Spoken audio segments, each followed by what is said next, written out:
Assalamualaikum guys, jumpa lagi dengan saya nih guys. Sekarang saya ada di Jalan Syahkuala nih.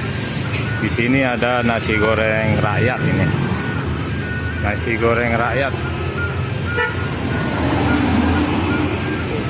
Harganya 10.000 ya.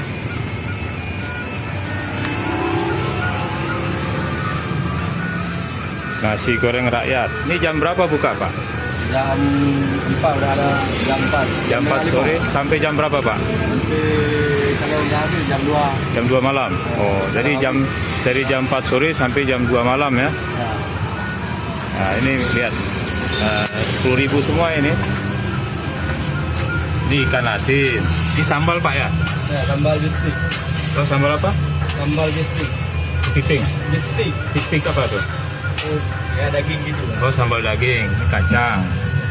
Kemudian ada cabai hijau, ada ketimun, ada wortel, ada ayam, ada kerupuk.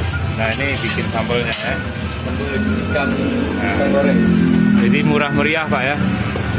Nah, Ya, oke. harga merakyat. Harga murah merakyat. Makanya disebut nasi goreng merakyat, murah meriah.